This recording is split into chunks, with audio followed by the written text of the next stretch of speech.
संसाधन बता रहा हूँ, और मैं ये आशा करता हूँ कि आप इस पार्ट को बहुत अच्छी तरीके से समझेंगे, क्योंकि ये पार्ट एक ऐसा है पर्यावरण जो हर विषय में आता है, हर विषय में इसकी उपयोगिता है।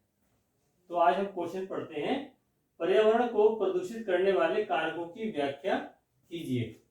यानी कि पर्यावरण को प्रदूषित करने वाले वो कौन कौन से कारक हैं उसकी व्याख्या करते हैं। तो सबसे पहले हम देखते हैं कि पर्यावरण को प्रदूषित करने वाले कारक निम्नलिखित हैं। नंबर 1, शहरीकरण। जैसा कि आपने देखा शहरीकरण लिखा हुआ है, तो ये समझ जाना चाहिए कि हमारे गांव की जर्जरता, आर्थिक खोखलेपन के कारण ग्रामों के छोटे छोटे कस्बों में रहने वाले ग्रामीण निवासियों का शहर की ओर पलायन, और लगातार ग्राम में खाली होने से वहां पर्यावरण की देखभाल अर्थात वहां की वनस्पतियों के जीवन खतरे में आ गया।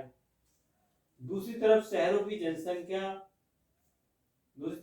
पर जनसंख्या का दबाव बढ़ने से शहरों में गंदी बस्तियां विकसित होने लगी, और जिसके कारण पर्यावरण पूरी तरह प्रभावित हुआ। तो यहाँ कहने का तात्पर्य ये हुआ कि गांव की आर्थिक दशा बहुत खराब, सुख सुविधाएं है नहीं, सुख सुविधाएं थी नहीं, तो गांव में रहने वाले ग्रामीण व्यक्ति जो हैं सुख सुविधाओं के लिए, अपने आर्थिक विकास के लिए वो शहरों की ओर जाने लगे, और जब वो गांव से शहरों की ओर गए तो गांव में देखभाल करने वाले लोग नहीं रहे। जब गांव में देखभाल करने वाले नहीं रहे तो गांव की स्थिति और खराब होने लगी, और जब वो लोग शहर में आए तो शहरीकरण को बढ़ावा मिला, यानी कि बस्तियां बसी, गंदी गंदी बस्तियां बस गई, क्योंकि इन्हें तो रहने से मतलब है, इन्हें कहीं भी सुविधाएं तो मिली नहीं। अभी शहर में आए तो शहर में भी इन्हें छोटी मोटी बस्तियों में ही रहना चालू करा इन्होंने, तो उस बस्ती में रहते रहते वहां बस्तियां गंदी होती चली गई और पर्यावरण प्रदूषित होते चला गया, और इस तरीके से शहरीकरण जो है प्रदूषित करने में प्रमुख कारक रहा। अब देखते हैं औद्योगिकरण। औद्योगिकरण पर्यावरण को नुकसान पहुंचाने में सबसे महत्वपूर्ण भूमिका औद्योगिकरण ने ही निभाई। औद्योगिकरण पर्यावरण को अत्यधिक, यानी कि जरूरत से ज्यादा पर्यावरण को प्रदूषित किया।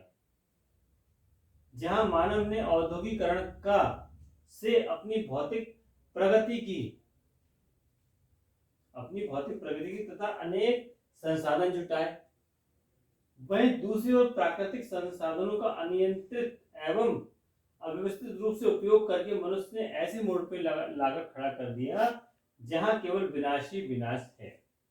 यह कहने का तात्पर्य यह है कि जो आज हम सुख सुविधाएं देख रहे हैं या हम आपसे बात कर रहे हैं, तो ये हमने औद्योगिकरण के द्वारा किया, लेकिन औद्योगिकरण की जिस गति से हम लोग चले, औद्योगिकरण की स्थिति जिस प्रकार से विनाश किया गया, प्राकृतिक संसाधनों का उपयोग किया गया, औद्योगिकरण को बढ़ावा देने के साथ साथ उसका विनाश हुआ, तो वो विनाश जो है वो पर्यावरण को प्रदूषित करता गया।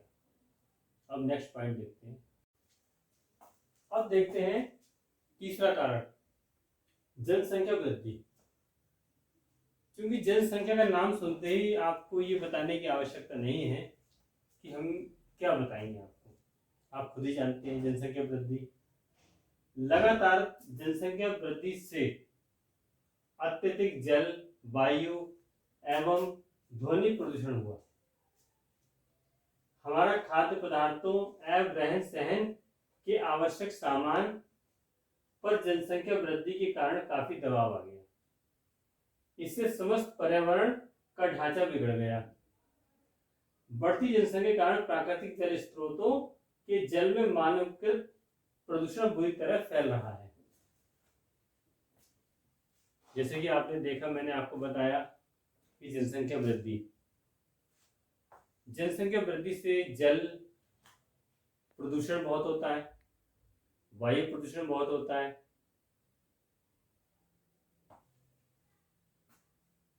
और ध्वनि प्रदूषण। क्यों होता है ये ऐसा? आपको मैंने बताया कि गांव की जनसंख्या शहरों की तरफ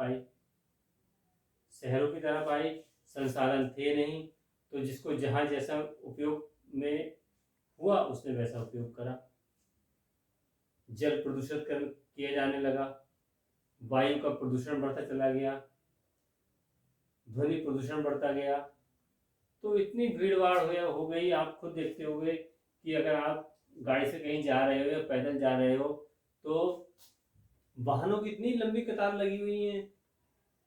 गंगा बह रही है, कितनी गंदगी हो रही गंगा के अंदर, सारा प्रदूषण गंगा में भी बहाया जाता है, नदियों में बहाया जाता है, नाले इतने गंदे हो रहे हैं। क्या वजह है ये? यही तो वजह है जनसंख्या का। और जनसंख्या बड़ी, वृद्धि हुई, लेकिन उसमें संसाधन की वृद्धि नहीं हुई। अगर ये समझाया जाता कि आपको प्रदूषण नहीं करना है, अपना विकास देख के चलना है, जैसे कि विदेशों में होता है, तो शायद हमारे देश में ये स्थिति न होती। अगला पॉइंट देखते हैं कि रासायनिक खादों एवं कीटनाशक दवाओं का अनुचित प्रयोग। भूमि, वैसे तो हम लोग प्राकृतिक रूप से जो है भैंस और गाय के गोबर जो होते हैं उसका खाद का इस्तेमाल करते थे, लेकिन जब से यूरिया का इस्तेमाल किया जाने लगा तब से जो है जो भूमि है उसकी उर्वरक क्षमता पर प्रभाव पड़ा। नए नए रासायनिक आए, तो कीटनाशक दवाएं आई, तो उनका एक लिमिट तक प्रयोग अच्छा लगता है, अति हर चीज की बुरी होती है। तो जरूरत से ज्यादा जब हम इन कीटनाशकों का और खादों का उपयोग करेंगे तो वो कहीं ना कहीं हमारे लिए नुकसान देगा और हमारे साथ साथ पर्यावरण को भी नुकसान करेगा।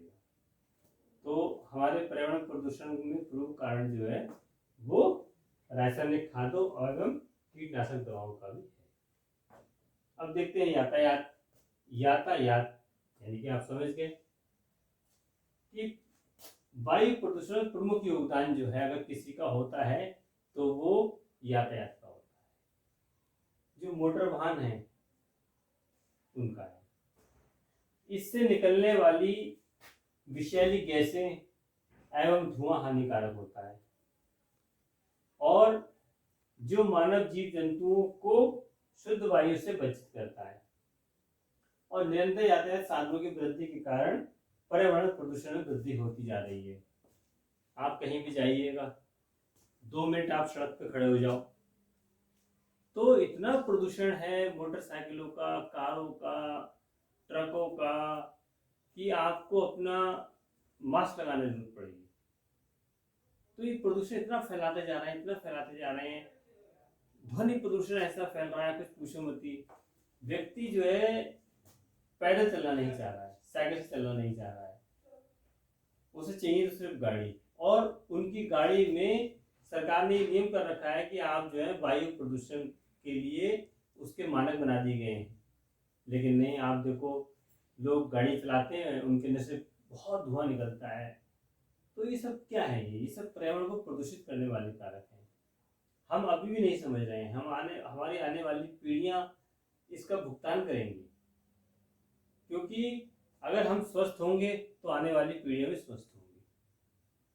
हम लोगों ने इतना प्रदूषण फैला दिया है हर तरीके से, तो मैं ये समझता हूँ कि प्रदूषण जो है कम फैलाना चाहिए। मोटर वाहन का भी इस्तेमाल करें, लेकिन इस तरीके से करें कि जाके न वायु प्रदूषण हो न ध्वनि प्रदूषण हो। और इसका नेक्स्ट पॉइंट देखते हैं, पर्यावरण को प्रदूषित करने वाले कारकों में अब हम अगला देखते हैं युद्ध। युद्ध का नाम ऐसा है कि सुनते ही रोंगटे खड़े हो जाते हैं, डर लगता है, दहशत हो जाती है, क्या होगा। तो युद्ध पर्यावरण को प्रदूषित करने वाला प्रमुख कारक है जो मानवीय दृष्टि से हानिकारक है। युद्धों में हथियारों एवं विध्वंसक सामग्री के प्रयोग से उत्पन्न धूल एवं धुआं, जो विषैला धुआं होता है, वायु प्रदूषण में वृद्धि करता है। इसके साथ मैं आपको बताता हूँ 1990 और 91 में जब खाड़ी युद्ध हुआ था, 1990 और 1991 में जब खाड़ी युद्ध हुआ था, तो उस समय जो तेल था वो समुद्र में बहा दिया गया। जो तेल था खाड़ी युद्ध में, जो तेल था वहाँ, क्योंकि तेल ज़्यादा होता है खाड़ी क्षेत्र में, इराक वगैरह में, इराक, तो वहाँ पे जो तेल था वो समुद्र में फैला दिया गया। और जो जहरीले पदार्थ निकल करके आए, जब युद्ध हुआ, मिसाइलें गिरी तो उसमें जहरीले पदार्थ निकले, तो वो सब समुद्र में गए। और समुद्र में मिल जाने के कारण हजारों की संख्या में, लाखों की संख्या में जल जीव जो थे, मछलियां और जितने भी जीव थे जल के, वो सब मर गए। आपने देखा होगा बड़ी बड़ी बिल्डिंगें गिर जाती हैं, बड़ी बड़ी बिल्डिंगें, अभी आपने देखा होगा अफगानिस्तान में क्या स्थिति हुई।